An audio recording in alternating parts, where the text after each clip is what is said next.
Hello students, कैसे हैं आप सब। आईसीटी वर्चुअल क्लासरूम में आपका स्वागत है। मैं विकास, टीचर मैथ्स। आज हम कक्षा 11 का मैथ्स करेंगे, सेट्स। तो बच्चों, जो चैप्टर हमारा स्टार्ट हो चुका है उसी को हम आगे बढ़ाएंगे। आगे हम उसी में चीज़ें सीखते चलेंगे। तो बच्चों, पिछले का एक बारी रिकैप करते हैं कि लास्ट क्लास में हमने क्या किया था। बिल्कुल, हमने चैप्टर स्टार्ट किया था और बेसिक से हमने चीज़ें पढ़ना शुरू की थी और हमने काफ़ी सारी चीज़ें सीखी थी सेट्स के बारे में। अब बच्चों, इस लेक्चर में हम क्या करेंगे, तो आपको कुछ मैंने होमवर्क दिया था कि सेट को रिप्रेजेंट करने के दो तरीके आपको बताए थे। कौन से तरीके थे? एक तो था सेट बिल्डर फॉर्म और एक था, दूसरा कौन सा था? Roster form. तो बच्चों, इन दोनों के बारे में किस किस ने पता किया है, कौन कौन इंटरेस्ट से पढ़ रहा है, ये पता लग जाएगा कि जिस जिस बच्चे ने इसके बारे में पढ़ा है, थोड़ा बहुत पता किया है, बहुत अच्छे से उसको समझ में आने वाला है। और उन बच्चों को बहुत ज़्यादा मज़ा आने वाला है आज, जिन्होंने थोड़ा बहुत इसके बारे में पता किया है। तो आज बच्चों हम क्या करेंगे, आज के लेक्चर में हम set builder form, roster form, इनके बारे में हम जानेंगे कि कहाँ यूज़ करते हैं, कैसे इस्तेमाल करते हैं। क्योंकि आने वाली जो एक्सरसाइज है उसमें इन्हीं के आधार पे आपके क्वेश्चंस आने वाले हैं। तो बच्चों, बिल्कुल आप ध्यान से पढ़ेंगे तो आपका इंटरेस्ट ऐसे ही बना रहेगा।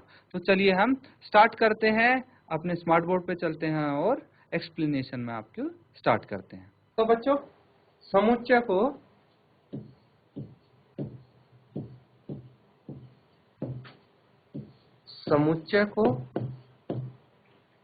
निरूपित करने की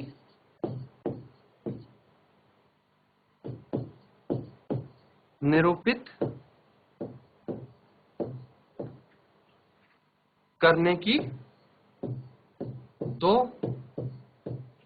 विधियां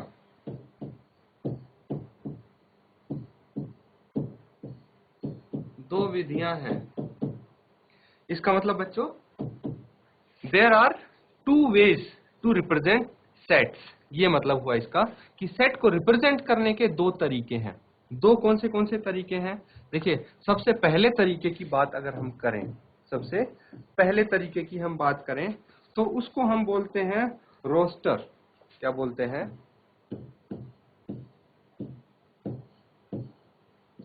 रोस्टर। ये हो गया रोस्टर, या इसको हम बोल सकते हैं सारणी,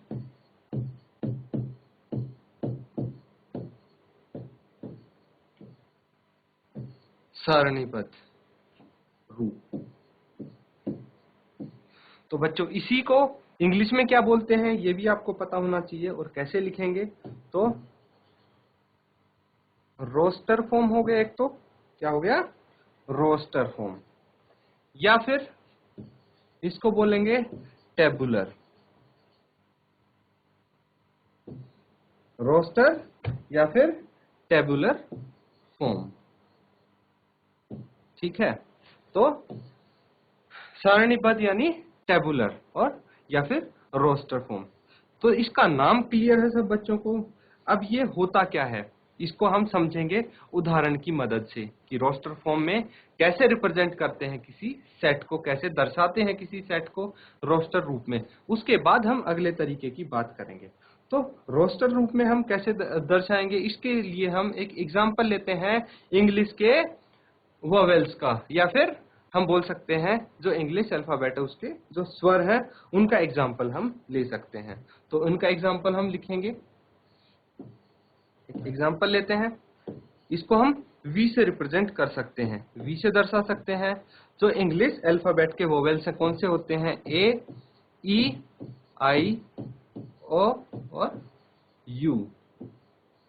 तो अगर हम इनको ऐसे दर्शाएंगे, जो इंग्लिश अल्फाबेट के वोवेल्स हैं, तो वोवेल्स को अगर हम ऐसे दर्शाएंगे तो ये हो गया रोस्टर फॉर्म या फिर टेबुलर फॉर्म जिसको हम बोलते हैं।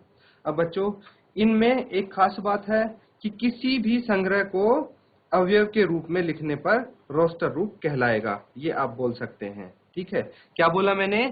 किसी भी संग्रह को, या फिर बोल सकते हैं कि कोई भी कलेक्शन है किसी भी चीज का, और उनको अगर हम एलिमेंट के रूप में लिखें, ये क्या हो गए बच्चों? ए, ई, ये एलिमेंट्स हो गए।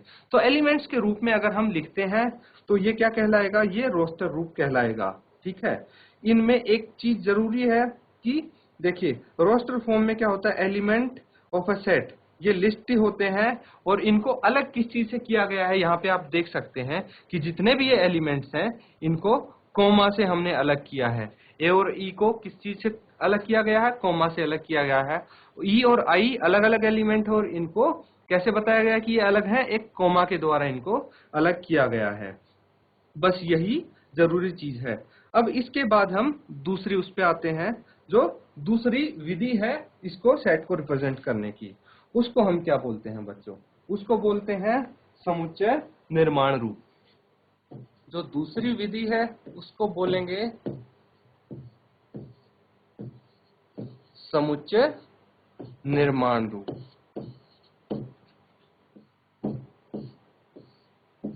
यानी इंग्लिश में क्या बोलेंगे बच्चों बताओ, इसको इंग्लिश में हम क्या बोल सकते हैं, इसको बोल सकते हैं सेट बिल्डर फॉर्म। क्या बोलेंगे बच्चों, सेट बिल्डर फॉर्म। ठीक है, अब ये क्या होती है बच्चों, सेट बिल्डर फॉर्म में जितने भी एलिमेंट होते हैं they possesses single common property which is not possessed by any element outside set. अब जो मैंने ये लाइन बोली है इसका मतलब क्या है कि जितने भी हमने देखिए एलिमेंट होते हैं इसमें, वो हम एक प्रॉपर्टी, वो एक कॉमन प्रॉपर्टी पोजेस करते हैं और उस प्रॉपर्टी को हम लिखते हैं, जिससे ये पता लग जाता है कि इस एलिमेंट में कौन से सेट हैं, यानी कि एक पर्टिकुलर उनका गुणधर्म है, उनको हम बताते हैं, उस गुणधर्म को हम बताते हैं उन सेट्स का। ये बच्चों आप एक एग्जांपल उदाहरण से ज्यादा बेहतर समझ पाओगे। तो हम एक उदाहरण लेते हैं, वही वाला उदाहरण लेते हैं जो हमने रोस्टर फॉर्म का लिया था। तो रोस्टर फॉर्म में हम किसको रिप्रेजेंट कर रहे हैं, वोवेल्स को रिप्रेजेंट कर रहे हैं। तो अगर इन्हीं वोवेल्स को हमें सेट बिल्डर फॉर्म यानी समुच्चय निर्माण रूप में अगर रिप्रेजेंट करना पड़े तो कैसे करेंगे, हम लिखेंगे V, ठीक है, is equal to x such that. तो ये कॉलम है बच्चों, इसको हम बोलते हैं सच दैट। ये अभी आपको बताऊंगा मैं पूरा proper. x is such that x is a vowel in English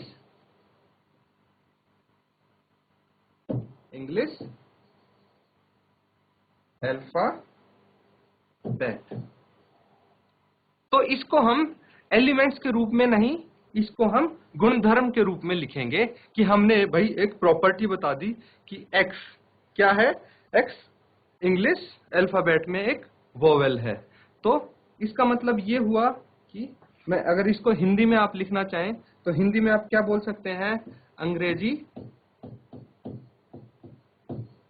देखिए बच्चों मैं दोनों लैंग्वेज को यूज करके दोनों लैंग्वेज को साथ साथ लेके चल रहा हूँ, दोनों लैंग्वेज में बता रहा हूँ ताकि आपको आसानी रहे समझने में कि हाँ इंग्लिश में इस चीज को क्या बोलते हैं, हिंदी में क्या बोलते हैं, ताकि आपको दोनों लैंग्वेज में समझ में आ सके। तो अंग्रेजी वर्णमाला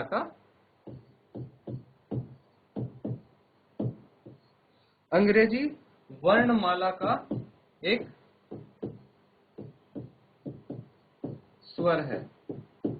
तो इसमें देखिए अगर जहां पे एक लिखा है इसका मतलब ये मत समझ लीजिएगा कि सिर्फ हमें एक ही एलिमेंट लिखना है। इसका मतलब ये है अंग्रेजी वाला में वर्णमाला में जितने भी स्वर हैं, जितने भी वोवेल हैं, वो सारे इसमें इंक्लूड होंगे। अब देखिए हम ये कॉलम क्या होता है, ये कॉलन होता है, क्या होता है, ये जो मैंने दो एक्स के बीच में लगाया इसको बोलते हैं कॉलन। ठीक है, कॉलन। और हम इसको प्रोनाउंस करते हैं सच दैट, इसको बोलते हैं सच दैट। ठीक है, इस कॉलन को हम सच दैट प्रोनाउंस करते हैं और इस तरह से हम इसको दर्शाते हैं। इसकी प्रॉपर्टी पता लगी, पहले तो हमने लिखा x और फिर लिखा such that x is a, कि x क्या है, एक वोवेल है इंग्लिश अल्फाबेट का। बस ये हमने इसकी प्रॉपर्टी बता दी और हमारा ये सेट बिल्डर फॉर्म में लिखा गया है। ठीक है, कुछ और हम क्वेश्चन करेंगे इसके आधार पे, सेट बिल्डर के आधार पे, तो आपको और ज्यादा क्लियर हो जाएगा। बस अभी बेसिक डिफरेंस आप इन दोनों में समझ लो कि जो सेट बिल्डर फॉर्म है वो इस तरह से लिखा जाता है और जो रोस्टर फॉर्म है या टेबुलर फॉर्म है वो इस तरह से लिखा जाता है, अलग अलग एलिमेंट्स के रूप में हम लिखते हैं। अब कुछ पॉइंट्स हैं जो आपको ध्यान रखने हैं किसके, रोस्टर फॉर्म के। रोस्टर फॉर्म के कुछ पॉइंट्स हैं, आप इनको ध्यान में रखेंगे। तो सबसे पहली बात तो ये कि जो भी रोस्टर फॉर्म है उसमें जो अवयव हैं उनको सूचीबद्ध करने में उनके क्रम का महत्व नहीं होता, ये चीज आप समझें। क्रम का महत्व नहीं होता, इसका मतलब क्या है कि रोस्टर फॉर्म में है, देखिए मैंने एलिमेंट्स लिखे, पहले ए लिखा, फिर ई लिखा, फिर आई लिखा, फिर ओ, फिर यू। तो इसका मतलब ये नहीं है कि इसी क्रम में आएंगे ये। अगर मैं इसको लिख दूं ई आई ए यू ओ तो भी कोई दिक्कत नहीं है, ये हम ऐसे भी लिख सकते हैं। इसका मतलब ऐसा नहीं है कि आपको बिल्कुल क्रम में ही लिखना है, इसका क्रम का महत्व यहाँ पे नहीं होता। दूसरी बात ये है कि समुच्चय को रोस्टर रूप में लिखते समय किसी अवयव को सामान्यतः दोबारा नहीं लिखते। ये हम एक उदाहरण की मदद से समझेंगे बच्चों, ठीक है। ये हम एक एग्जाम्पल की मदद से समझेंगे। तो एग्जाम्पल के लिए हमें यहाँ पे मैं एक एग्जांपल लेता हूं, जैसे कि आपको रोस्टर फॉर्म में स्कूल को एक स्कूल वर्ड है, क्या है, SCHOOL, स्कूल ये वर्ड है। इसको आप क्या करेंगे, इसको इसका सेट आप सेट के रूप में इसको लिखेंगे, ठीक है, रोस्टर के रूप में आप लिखेंगे। तो इसको आप कैसे लिख सकते हैं, अगर मैं इसको ए से डिनोट करता हूं, ये सेट ए है और इसमें कौन से एलिमेंट आप लिखेंगे, एक तो एस है, इसके जितने भी आपको एलिमेंट्स हैं वो लिखने हैं। तो एस आ गया, फिर सी आ गया, फिर एच आ गया, फिर ओ आ गया और फिर एल आ गया। तो यहाँ पे देखिए ओ 2 बार है, लेकिन हम सिर्फ एक ही बार लिखेंगे अगर इसके एलिमेंट्स हम लिखने जा रहे हैं तो इसका मतलब यही प्रॉपर्टी यहाँ पे दिखाई देती है कि जो अगर लेटर्स आपको रिपीट होते हुए दिखाई दे रहे हो या फिर कोई संख्या है वो आपको 2-3 बार दिखाई दे रही हो तो आप सिर्फ एक ही बार उसका इस्तेमाल करेंगे, उससे ज्यादा टाइम आप नहीं करेंगे उसका इस्तेमाल, ठीक है बच्चों। अब देखिए यहाँ तक तो आपके सेट बिल्डर फॉर्म और हमने रोस्टर फॉर्म यहाँ पे एक्सप्लेनेशन देखी है। अब इसके आधार पे कुछ हम क्वेश्चन कर लेते हैं बच्चों। क्वेश्चन आप करेंगे तो और बेहतर आपको समझ में आएगा।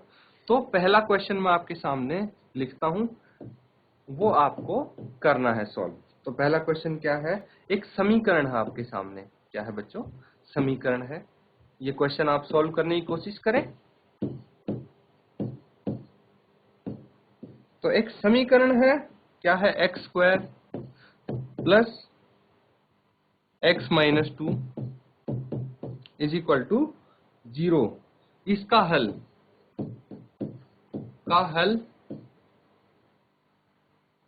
समुच्चय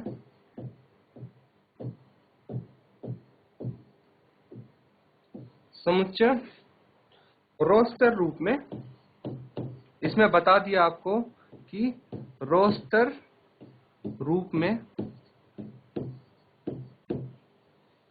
रूप में लिखिए।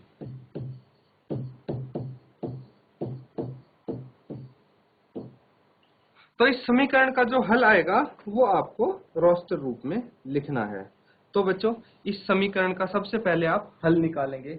हल निकालना आपको, मुझे लगता है, मैं मानता हूं कि आपको हल निकालना आता है, क्योंकि पिछली छोटी क्लासेस से आप काफी क्लासेस में आप ये चीज सीख चुके और काफी टाइम आप कर चुके। तो सीधा हम इसका हल निकालने की कोशिश करते हैं। तो देखिए ये जो समीकरण है आपके सामने, x square plus x minus 2 is equal to 0 है। तो हमने क्या करना है, ये बीच वाली टर्म है, इसको एक्सपेंड करना है। इसको एक्सपेंड करना है, किस तरह से हम एक्सपेंड करेंगे, देखिए यहाँ पे मैं इसको लिख सकता हूँ x square plus 2x minus x minus 2 is equal to 0। तो देखिए मैंने इसको जो बीच वाली टर्म है इसको इस तरह से एक्सपेंड किया है कि इसका जो मल्टीप्लीकेशन है इन दोनों को गुणा करके क्या आएगा, इसकी और इसकी मल्टीप्लीकेशन के बराबर आएगा, ठीक है बच्चों, और इनको ऐड करके इसके बराबर आना चाहिए। ये चीज हम देखते हैं इसमें। इस तरह से हम इस टर्म को एक्सपेंड करते हैं। तो इसको एक्सपेंड कर दिया, अब क्या करते हैं हम कॉमन लेते हैं। इसमें कॉमन क्या आ जाएगा आपका x कॉमन आ जाएगा। क्या आ जाएगा x यहाँ पे कॉमन आ जाएगा, तो क्या बच गया x प्लस 2, और उसके बाद क्या कॉमन आ गया माइनस 1 कॉमन आ गया, तो फिर क्या बच गया x plus 2 is equal to 0 है। ठीक है, इसको आगे अगर हम हल करेंगे तो x प्लस 2 और आ गया x माइनस 2, फर्दर हमने x माइनस 1 आ गया बच्चों, ये क्या आ गया x माइनस 1 है। कॉमन लेने के बाद x माइनस 2 अगर यहाँ से इन दोनों में से कॉमन ले लिया तो क्या बच जाएगा x माइनस 1 बच जाएगा, ये बराबर है 0 के। इसको आगे आप सॉल्व करते हैं तो x की वैल्यू क्या आ जाएगी, अगर देखिए 2 को दूसरी तरफ लेके जाएंगे तो आ जाएगा -2, और 1 को दूसरी तरफ लेके जाएंगे -1 को, तो यहाँ पे आ जाएगा 1। तो देखिए इसको सेट को हम कैपिटल लेटर से रिप्रेजेंट करते हैं, ये आपने देख लिया। और हमें रोस्टर फॉर्म में लिखना है, यानी कि एलिमेंट फॉर्म में लिखना है, तो हम लिखेंगे कि -2 और 1, ये आपका रोस्टर फॉर्म में रिप्रेजेंट हो गया। आपको सीधा इसको हल करना है और फिर इसको रोस्टर फॉर्म में रिप्रेजेंट कर देना है। ठीक है बच्चों, एक क्वेश्चन और हल करने की कोशिश करते हैं यहाँ पे। ठीक है, क्वेश्चन 2 ये है, समुच्चय आपको दिया है।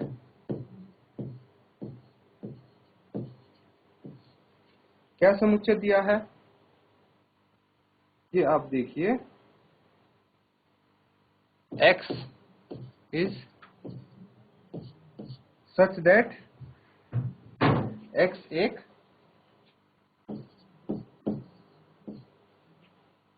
धन पूर्णांक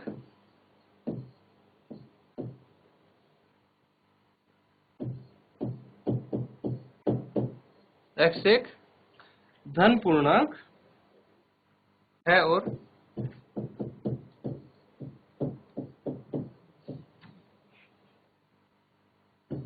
x square is smaller than 40, 40 से छोटा है। इसको आप क्या करेंगे, को रोस्टर रूप में लिखिए।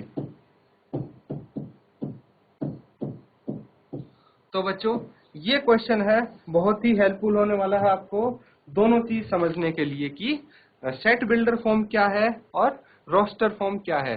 तो यहाँ पे आपको ये कौन सी फॉर्म में दिया, कौन से रूप में दिया है, सबसे पहले तो ये पता लगाने की कोशिश कीजिए। यहाँ पे मुझे ये सेट बिल्डर फॉर्म में दिख रहा है, इसको हमें क्या करना है, रोस्टर रूप में लिखना है। रोस्टर रूप में लिखेंगे, बिल्कुल हम रोस्टर रूप में लिखेंगे। तो कैसे लिखेंगे इसको रोस्टर रूप में, सबसे पहले क्या दिया है वो आप जानने की कोशिश कीजिए कि x की बात कर रहे हैं, किसकी, x की बात कर रहे हैं। x is such that x क्या है, एक धन पूर्णांक है। तो धन पूर्णांक कौन से होते हैं, धन पूर्णांक पॉजिटिव इंटीजर्स होते हैं। यहाँ पे कुछ दिया गया है, x स्क्वायर के बारे में दिया गया है। यहाँ हम x की बात कर रहे थे और दिया क्या है, x का वर्ग दिया है। तो वर्ग क्या दिया है बच्चों, इसको सॉल्व करने की कोशिश करते हैं हम। यहाँ पे वर्ग दिया है x का स्क्वायर, ये क्या होगा, क्या हो सकता है x का स्क्वायर, 40 से छोटा होना चाहिए हमारा।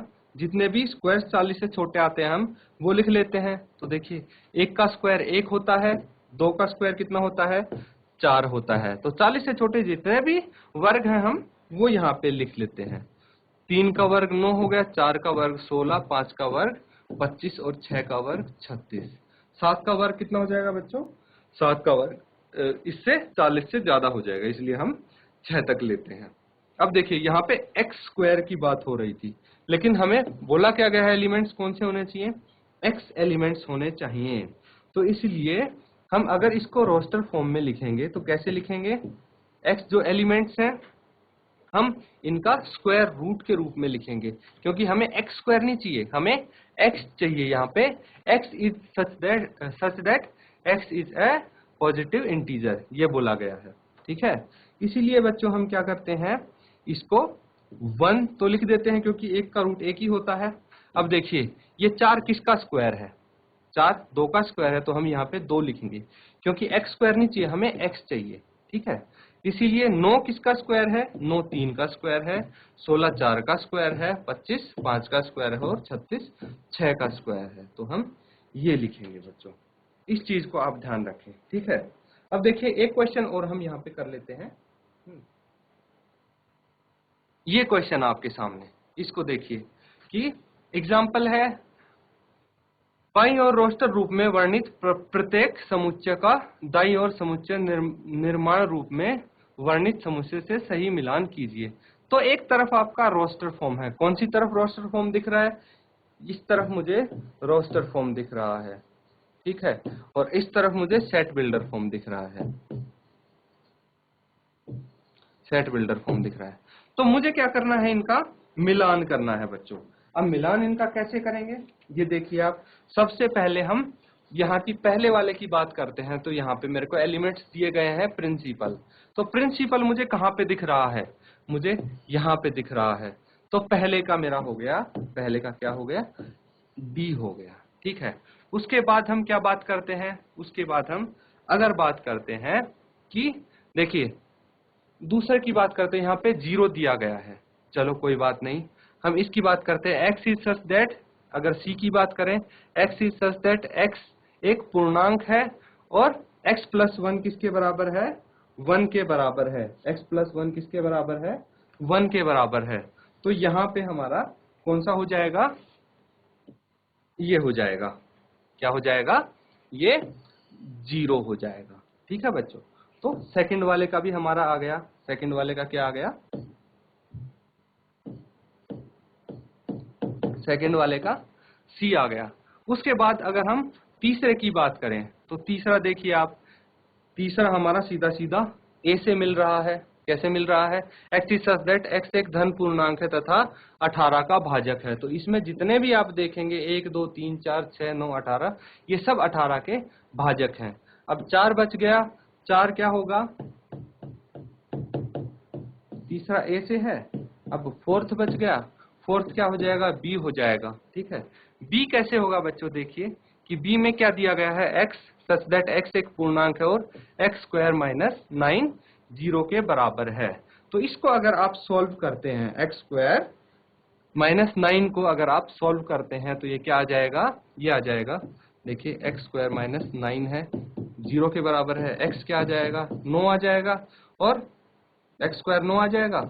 इसको अगर वर्गमूल करते हैं तो प्लस 9 या फिर माइनस 9 प्लस 3 और माइनस 3, 9 का वर्गमूल 3 होता है बच्चों। तो हमने वर्गमूल किया है इसलिए या तो ये प्लस में आएगा या माइनस में आएगा। तो देखिए यही दिया है, या तो प्लस या माइनस, इसलिए फोर्थ का बी हो गया, ठीक है। हम इनको अगर रोस्टर फॉर्म में लिखने की कोशिश करें तो हम आराम से इनका मिलान कर सकते हैं, ठीक है बच्चों। तो इस तरह से हमने आज काफी सारे क्वेश्चन किए हैं। तो बच्चों आज के लिए हम सिर्फ इतना ही करेंगे। हमने देखिए आज क्या किया, मेन चीज जो की है वो सेट बिल्डर फॉर्म और रस्टर फॉर्म में हम कैसे रिप्रेजेंट करते हैं सेट्स को, ये हमने सीखा है, और क्या क्या चीजें इसमें इस्तेमाल होती हैं वो चीजें हमने सीखी हैं, और इसके आधार पे कुछ क्वेश्चंस भी किए हैं। तो उम्मीद है अब आपको समझ में आ गया होगा कि मैं इतना जोर क्यों डाल रहा था कि ये दो फॉर्म हैं, इनको आप घर से भी करके लाएं और अच्छे से इनके आपके बेसिक्स क्लियर हो जाएं, क्योंकि इन्हीं के आधार पे आपके क्वेश्चंस आएंगे। अब तो अगर आपको अच्छे से ये आता होगा तो आप क्वेश्चंस बहुत इजीली कर पाएंगे, और जितना इजीली आप क्वेश्चंस कर पाएंगे उतना ही ज़्यादा आपका मैथ्स में इंटरेस्ट बना रहेगा। तो इसी के साथ बच्चों आज का लेक्चर हम खत्म करते हैं। Thank you and have a nice day.